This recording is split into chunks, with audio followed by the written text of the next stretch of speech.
Hello everyone, in today's video we're gonna continue our discussion about epistaxis.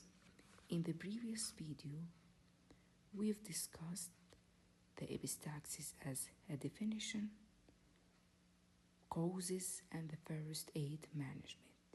Here we're gonna continue our talk about what is the further management of the epistaxis if the first aid management is not controlled epistaxis. Okay, so we're gonna first take a quick review. What is the first aid management? First, the position. As we said, we have to ask the patient to sit upward and leaning forward. Do manual compression of the nasal area, plus or minus using the ice packs, which could help relieving the epistaxis. All these above measures should be continued from 5 up to 15 minutes. If the epistaxis continues for more than 15 minutes, or if it's so large or patient become hemodynamically unstable, loss of consciousness, low blood pressure, so here come the hospital management. So regarding the hospital management, we have several steps, but each step should be taken if the previous one is not controlled the epistaxis. So once the patient here in the hospital management step, so that means the epistaxis is so severe, so the first thing you have to ensure the stabilization of the patient following the ABC's approach. Ensure the patient airways is patent, not occluded by any clots or blood. He is breathing normally, and to check for his blood pressure to ensure he is hemodynamically stable. If ensuring the patient is hemodynamically stable, or in other cases if the patient is not stable, try to stabilize the patient first, as this is the priority right now.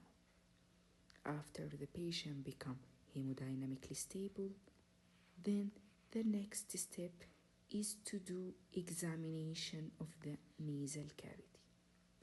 The aim of the examining the nasal cavity here is trying to identify the bleeding point or the bleeding spot. Before proceeding in this step, let's take a look here in this picture. In these pictures, simply summarize the blood supply of the nasal septum. So, simply, here the nasal septum is supplied by the superior labial artery, which is branches from the facial artery. Also in this area by greater palatine artery. In the posterior part, supplied by the sphenopalatine artery. In the superior by the anterior and posterior ethmoidal arteries.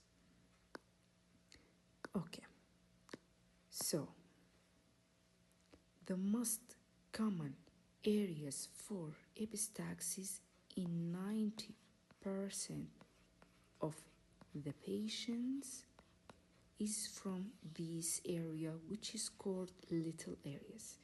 These little areas is contributed by those 5 arteries: superior labial artery, greater palatine artery, sphenopalatine artery, anterior and the posterior ethmoidal arteries. The other less common area for epistaxis, which is contributed for less than 2%, is called the posterior epistaxis, which is occur from here, from this area. We called it Woodruff plexus. In this posterior epistaxis, the contribution from bleeding is not arterial like anterior epistaxis, it's venous plexus, mainly located below and posterior to the inferior nasal concha. Okay, then let's come back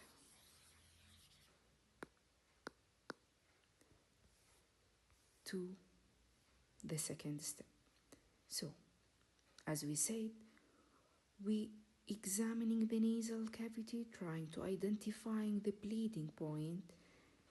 If you are able to identify the bleeding point as here, so do chemical cauterization using the silver nitrate stick. This is the silver nitrate stick, which is the simply a stick with the end that containing a chemical. When it come in touch with the bleeding point in the nasal cavity, it's dissolve a material that lead to chemical cauterization of the bleeding point. Okay, if this step fail to control the epistaxis, then the nasal packing take place. We have two types of the nasal packing: anterior nasal packing and the posterior nasal packing. We usually start by the anterior nasal packing. As we discussed before, the most common area is the anterior epistaxis. So we have two methods for the anterior epistaxis, for anterior epistaxis nasal pack, either using a gauze, we called it bismuth idioform paraffin paste, simply type of gauze that containing some sort of antiseptic paste that should be inserted from the nose, trying to pack the whole nasal cavity.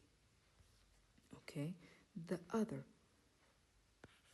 method is using specific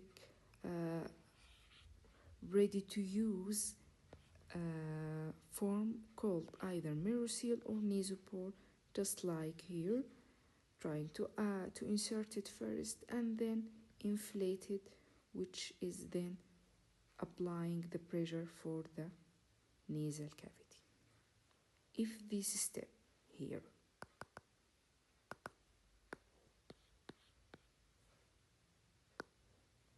is failed to control epistaxis, then the posterior nasal pack take place.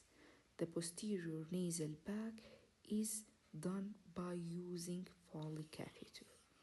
So how we gonna use Foley catheter? Let's discuss here in this diagram. First, you gonna insert the Foley catheter through the nasal opening, then backward until you gonna see the tip of the knees of the Foley catheter from the back of the oropharynx. At this time, then inflate the Foley catheter balloon, and then you're gonna pull it anteriorly, trying to press the bleeding point, just like here in this picture. At the end, you have to fix it here by a clip at the anterior nasal end. Okay, this is regarding posterior nasal pack. Last step, if the all above measures fail to stop the epistaxis, so the surgical management take place. We have several methods for surgical management for epistaxis. We have the endoscopic sphenopalatine artery ligation. As we discussed, here the place for the sphenopalatine artery, or ligation of the anterior ethmoidal artery.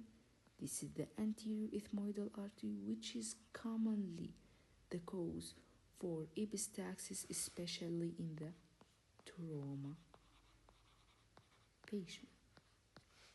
The last thing is the embolization of the sphenopalatine artery. Here, simply the hospital management for epistaxis.